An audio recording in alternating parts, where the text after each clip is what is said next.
fasse jamais mal. Charles Dickens. Bacio Perugina, 1506 mars 2023. Monde magique. Mots-clés, intuition, cheville, montée, vis-à-vis, vis-y-vis, attitude, altitude, latitude, jonction, éboulir.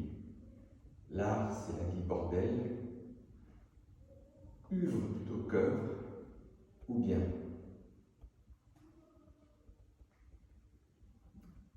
A est enthousiaste de ce mouvement de l'âme qui peut être l'effet d'inspiration.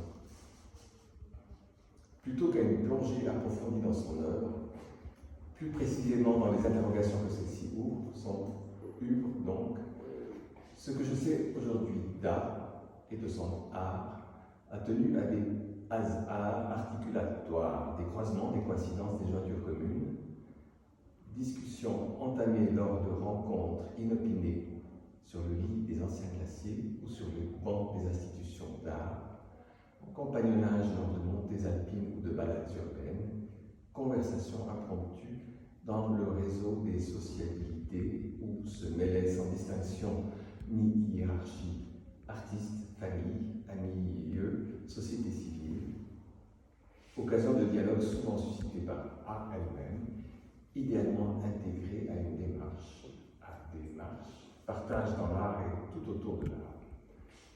Ardemment, crée en toi une ardente absence.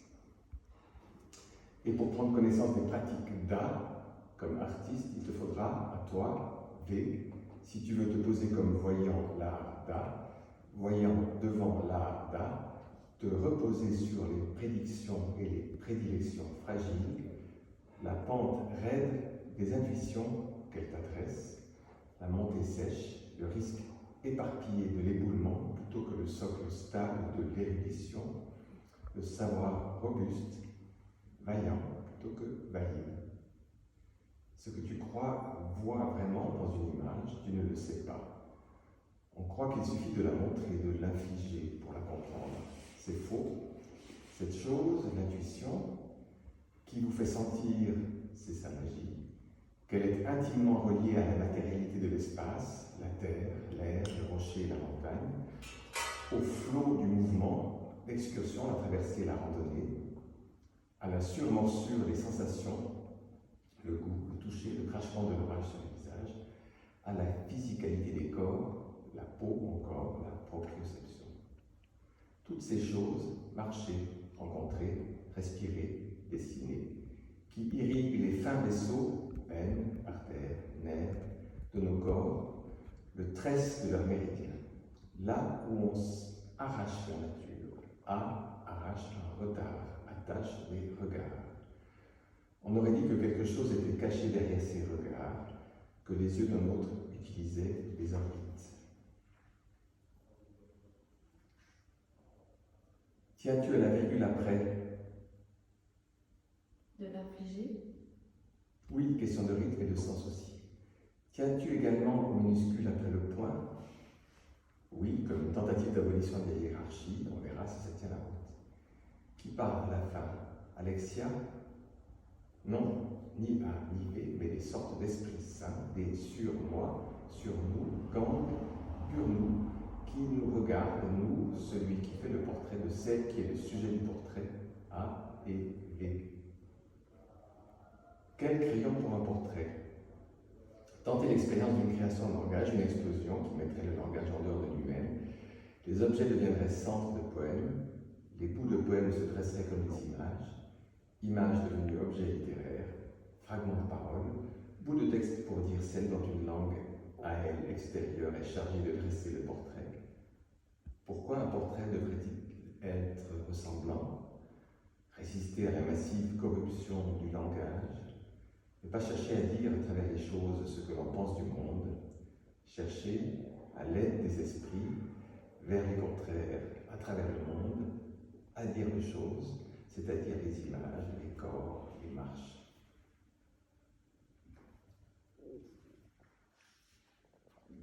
Sur les planches qui, au XVIIIe siècle, représentent la montagne, se croisent les deux figures du savant et de l'artiste. L'un dirigeant le regard de l'autre d'un geste qui dit « vois ici, vois ici ». On s'étonne alors devant la grande difficulté qu'il y a de rendre les montagnes couvertes de neige. Le Mont Blanc, la Dent Blanche, les cimes blanches sont devenus l'objet du regard. Vois ici. Dessin en montagne, dessin de la montagne. Le dessin qui accompagne comme son ombre la science dans ses excursions doit certifier que les choses sont bien telles qu'elles sont. La question de l'art n'est pas uniquement de saisir la beauté d'un sommet, mais de vaincre cette double difficulté, monter, voir la matière, l'esprit, le corps, l'âme, dépasser la peur, accéder à la stupeur. Avec art, il faut suivre le cours de l'intuition, un cours d'intuition, cours de libération de l'émotion, où l'on apprend la collection, la connaissance de l'amour, ou s'il s'agissait de la symbiose, l'abondance, la connexion à soi, aux autres, la contemplation et la méditation, intuition, apprendre à se recharger, se recentrer, ralentir, respirer, reconnaître et accueillir la lumière, marcher. Cultiver l'inattendu. Ouverture du cœur, l'endurci, courage, apaisement, rassemblement, rencontre d'un bébé vipère sur la route de Ferpècle, Wimper tout là-haut, et la chute. Eh bien, pensez à toi. La nature là-haut, à 3 semaines d'avance, au milieu du printemps qui jaillit bienveillant, et en pleine puissance, et V, toujours remettre en place la chaudière et la vadrouille. Réfutons la thèse nette et claire, celle qui consiste à penser que c'est la perception des images qui précèdent qui détermine les processus de l'imagination. Celle qui nous dit on voit les choses d'abord, on les imagine ensuite. Celle qui nous dit bien voir vaut mieux que bien rêver. Réfutons clairement cette thèse en amenant lentement, en s'amenant soi-même, amenant les autres, les amis, eux, le monde, à imaginer l'image, à en faire valoir la valeur fondamentalement créée, inventée, à créer. Plaider pour une imagination imaginante, productrice, plutôt que d'être reproductrice d'images avant la perception, en avant même de la perception des mondes magiques. Précisément, cette fonction de l'irréel retrouvera des valeurs de solitude, et la rêverie en sera l'un des aspects premiers les plus simples. Des images de véracité et non l'inverse. Il faudra apprendre à lire la nature, les paysages, les forêts, les côtes, les dénivelés des cumulus, lover dans les livres, Ligne par ligne. en résistant de son mieux à l'enchaînement des histoires pour bien s'assurer de séjourner dans les images nouvelles, suspend et surprend, tel le rattraque, bâche l'art. Sans l'union inattendue des images, il n'y a pas d'imagination, il n'y a pas d'action imaginante. Si une image présente ne fait pas penser à une image absente, si une image occasionnelle ne détermine pas une prodigalité d'images aberrantes, une explosion d'images, il n'y a pas d'imagination. Car le terme fondamental qui est à la racine de l'imagination, ce n'est pas l'image, mais l'imaginaire. Ainsi, la valeur d'une image se mesure à l'étendue de son halo imaginaire. Grâce à l'imaginaire, l'imagination est essentiellement ouverte, évasive, propice à l'évasion. Et l'imagination n'est pas son état, c'est l'existence humaine elle-même rêvée, alors qu'une image stable et achevée coupe les ailes à l'imagination. Dès le matin, la tête tournée encore contre le mur, et avant d'avoir vu au-dessus des grands rideaux de la fenêtre de quelle nuance était l'arrêt du jour, je savais déjà le temps qu'il faisait. Le drame existentiel des mondes magiques est une météorologie. L'art, chose, cumule, éboulit, univers, institution s'actualise comme nulle part ailleurs notre drame existentiel en tant qu'êtres au monde, exposés au risque de ne plus être là, la peur du bouleversement de notre écroulement. La crise de la présence à soi est aussi une crise du monde dans la réalité de son objectivité mesurable, qui n'a rien, non, rien, non, mais rien, non, rien, à voir avec sa physicalité. D'habitude, nous partons, nous autres qui avons été modernes, et présupposés qu'un comme mode et données auquel se présente un être là, une existence garantie. Or, dans la marche en montagne, en magie, en montagne magique, le monde n'est pas encore, ou n'est plus, décidé. L'ordre rationnel des choses est mis en échec, et la présence est encore engagée dans ce travail de décision, de distinction sans rupture de soi et du monde, au fond, comme au sommet, lire et prédire le chaos naissant, de s'abattre comme un univers de formes. Comme par magie, les agencements, les opérations d'art ne visent pas à connaître le monde tel qu'il est avant ou devant nous, à nous l'apprivoiser, à nous le gagner, à le changer pour nous, mais visent à garantir le monde dans lequel un être là, une existence, se manifeste. Lorsque le monde se donne, plutôt que le prendre, il faudra se le rendre présent. Oui, il y a des images. Faut-il que je cherche à tout prix à séparer au sein de la multitude des apparences qu'une chose déploie dans le temps et l'espace, ce qui est dû à la réalité de la chose de ce qui est dû aux esprits, car les choses ne projettent pas seulement leurs apparences à travers différentes perspectives, à travers les trous de notre visage, sur les surfaces de notre sensibilité. Elles tracent aussi des ombres et forment des écrans et des voiles. Leurs surfaces se dédoublent en façade, engendrant des reflets d'elles-mêmes, laissent des traces. Elles n'apparaissent qu'en silhouette d'une chose, n'est que parce qu'elle engendre des images d'elle-même, des reflets, des ombres. Les échos et les murmures qui s'échappent des choses, les odeurs qui émanent d'elles, les contours et les creux voluptueux des choses et des vagues et de la pluie qui caresse, les forêts moussues et les fragrances nocturnes qui enveloppent nos surfaces et pénètrent nos orifices, imprègnent nos humeurs, la nuit qu'elles projettent sur leurs affleurements lumineux appartiennent à la réalité des choses et rendent ces choses visibles et réelles. Un art qui recherche des vibrations. Les vibrations ne mentent pas. Il ne faut pas chercher à les insérer dans notre ordre physique. La pratique d'art contraste avec le monde de la présence réaliste, qui ne réussit pas à absorber tout entière la nature qu'elle parcourt en tous sens, qui échoue à en produire une raison stabilisée.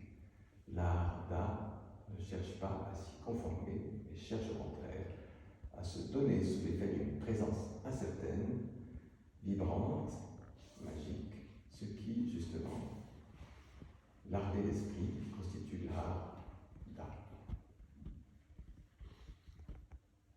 Animisme, alpinisme.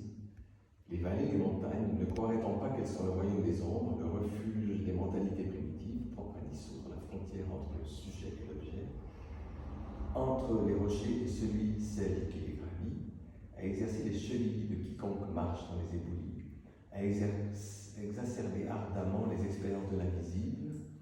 Les roches amassées ont tout des menaces d'un ciel d'orage. Dans le monde stable, elle se demande alors, que va-t-il m'arriver?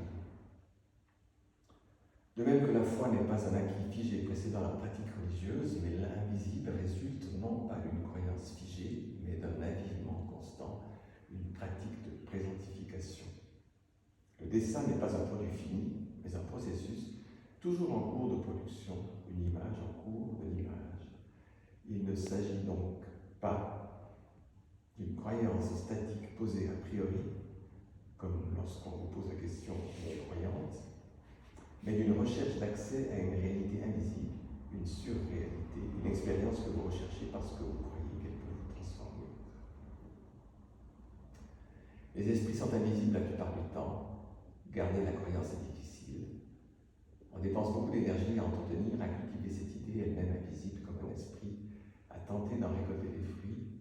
Beaucoup de pratiques, on garde l'imagination toujours en éveil, d'expériences, on chemine dans la montagne, on défait une toile, on tourne en rond, on écoute bourdonner la ville, on éprouve le dessin, on s'oublie, on entre en transe, pour que les esprits répondent présents, pour que l'on éprouve la sensation d'une présence. La prière est une pratique qui vise à prêter attention à son propre processus mental d'une manière qui se rapproche de la pratique du dessin.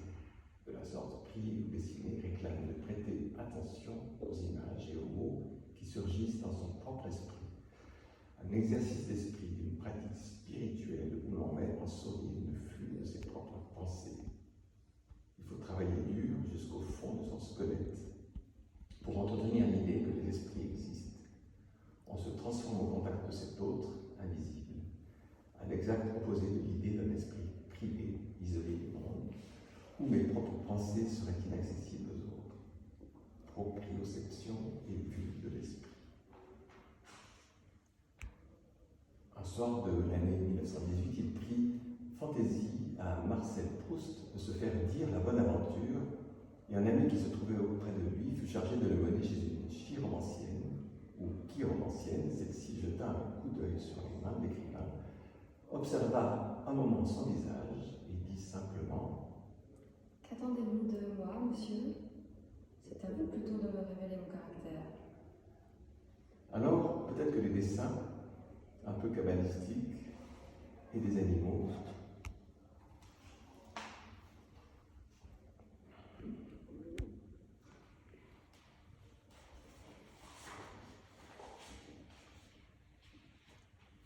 joie physique, squelettique, musculaire, ligamentaire, élémentaire, cheville qui articule le dedans, viscères, glandes, organes, tempérament, humeur, énergie, esprit, et le dehors, arbre, protozoaire, bête, pente, roche.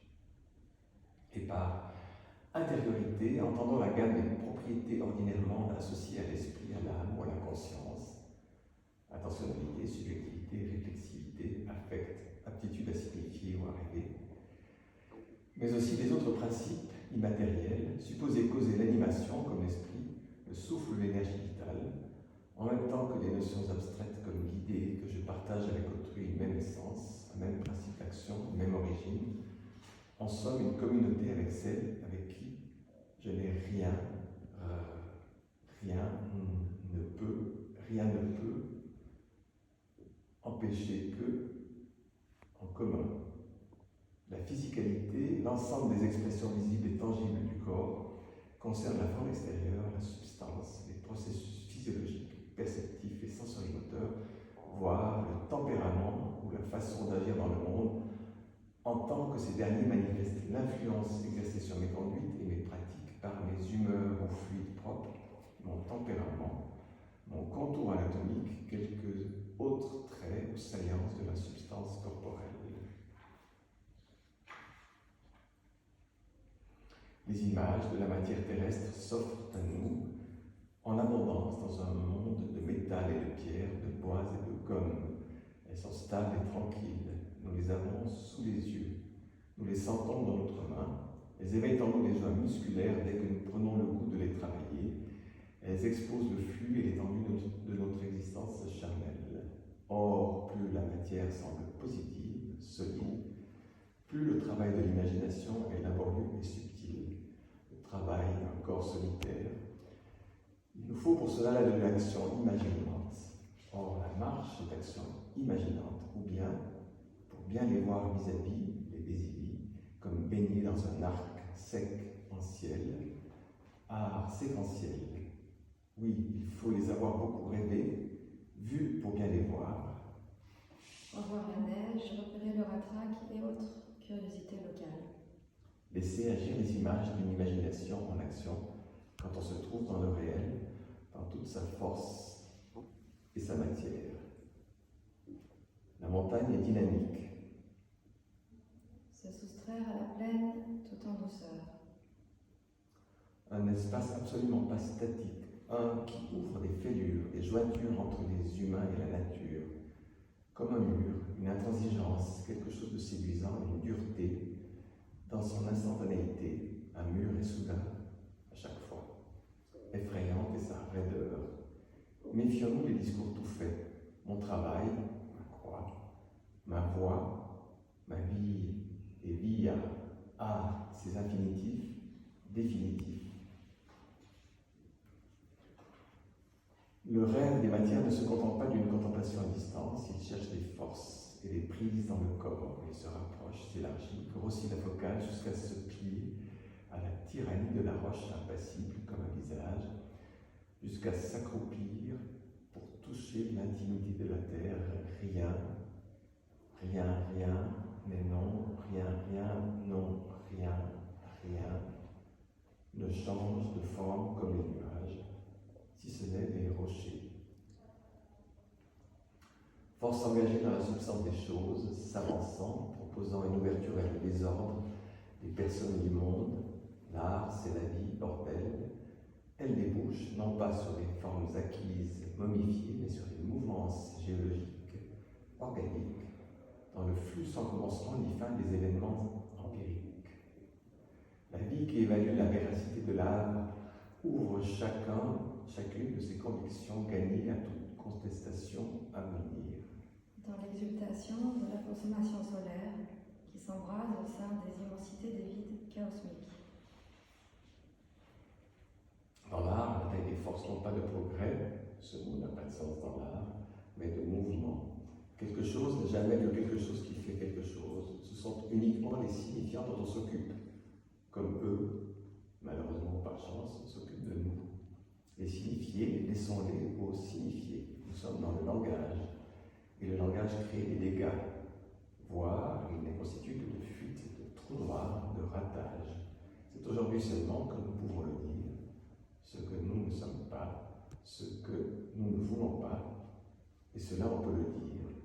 Celui qui dit être là est 2 fois couillon, premièrement parce qu'il s'estime moi, deuxièmement parce qu'il est convaincu de le dire. Il est couillon une 3e fois parce qu'il est convaincu de dire ce qu'il pense, parce qu'il croit que ce qu'il pense, ce ne sont pas des signifiants, mais des signifiés qui dépendent de lui. S'engager dans une poétique de l'activité signifiante au plus près des corps méditant, corps marchant, corps accompagnant, corps correspondant, corps dessinant, corps animal, corps botanique, corps géologique, corps chutant. Observer partir dans tous les sens, passer d'un agissement à l'autre, lien décisif entre l'art comme force physique et la poésie comme éthique ou politique. Œuvre plutôt qu'œuvre, non pas des objets finis, mais des processus. Sortir de nos conceptions des objets, des lieux, des temps, non plus des catégories thématiques ou ontologiques, mais entre les herbes et anthropologiques. Oui, bien sûr, lissé. Personne ne dort sur des éboulis. Tout ne veut pas être lisse déjà.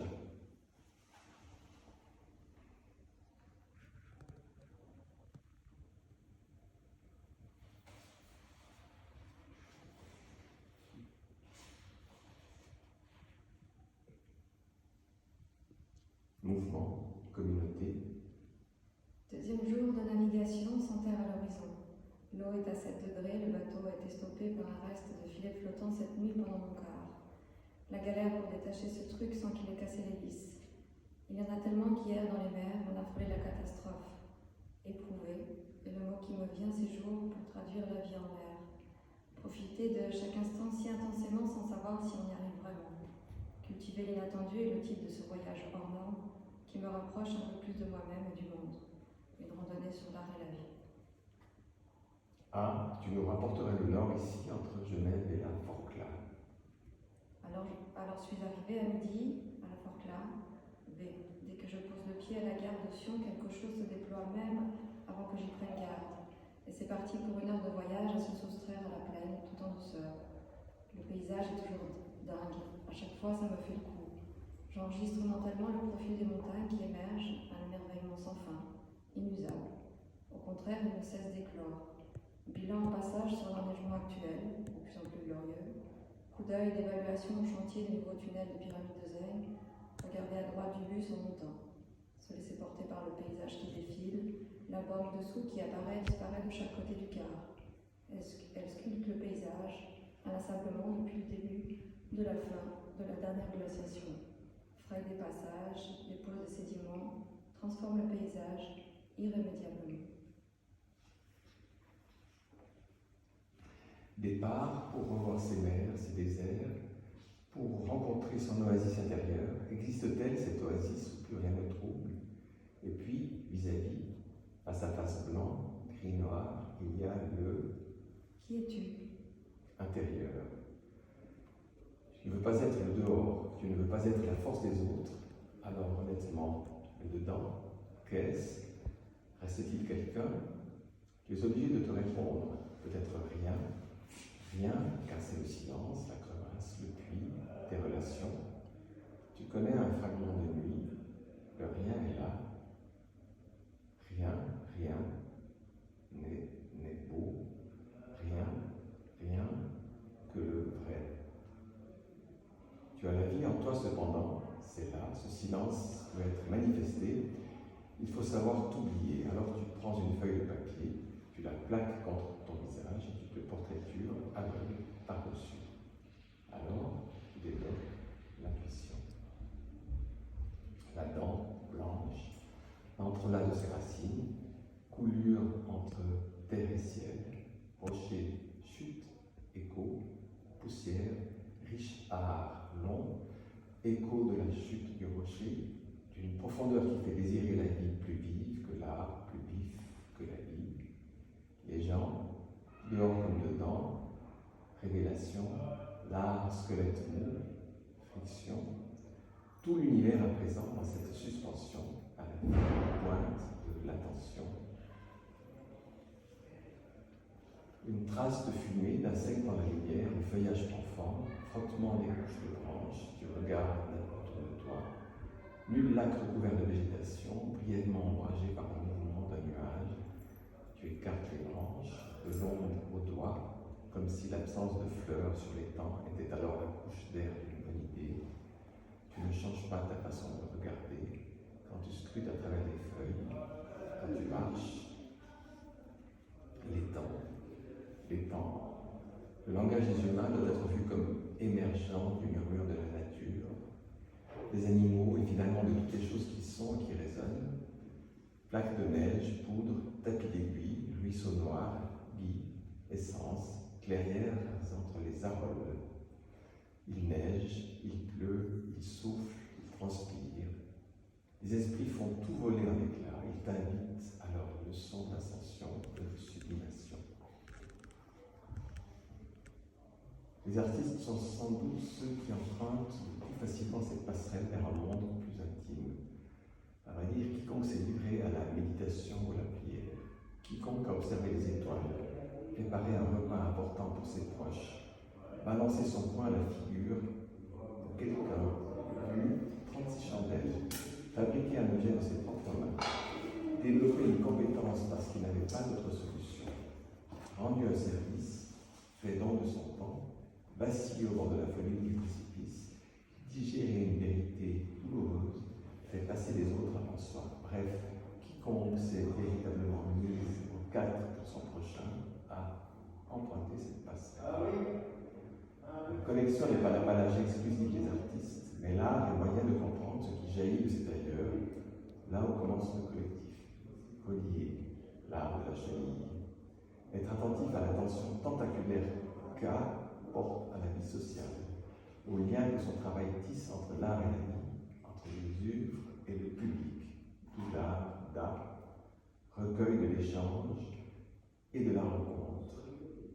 Tu renoues en harmonie avec ta cheville, c'est pas rien.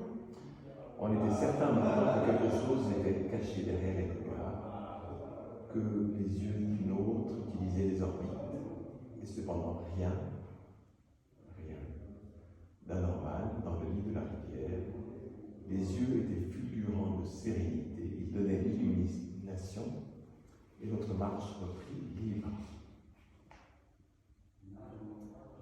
Médiatrice dans la montée en moyenne montagne, partant de l'essence, cultivant les altitudes, élargissant les latitudes, aimant l'ouverture des chakras, aimant le téléphone, correspondant via une lectrice d'âme avec M. Purna Provin, né à Arras.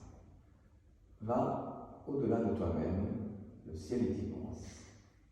À toi de me révéler mon caractère. Aimant le visionnaire, rendant l'invisible visible. Toutes ces intuitions en promenant le long des chemins, saisissement pour l'art, par l'art, la vie la vie. Salut, Tout est lié, comme le mycélium, la symbiose entre arbres et champignons, celle des lichens, la biodiversité, la coopération entre les espèces, les constellations de la Mouchek Agency, mon atelier. Tu l'auras bien cherché. Tu l'auras bien cherché. Je collabore avec d'autres comme je respire. Il faudra pouvoir se souvenir, en tout temps, que nous aurions pu être autrement hier, que nous pourrions être autrement aujourd'hui, et que nous serons autrement demain. Ou bien,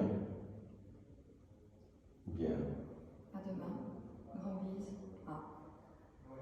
V, avec les esprits saints A. Lingis, A. Schwarzenbach, Clélie Simon, de Ripoll, des Haraway et Herbe et Maya et des Martino, F. Chogui, G. Bachelard, H. Bardac, H. Fulton, J. M. Lovey, K. Tempest, M. Proust, T. Lourman.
Oui, ça n'a rien de voir.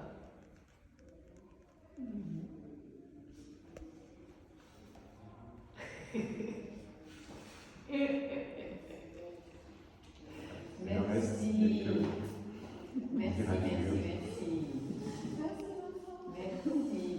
On se réjouit d'avoir ce livre en main. Merci, bravo.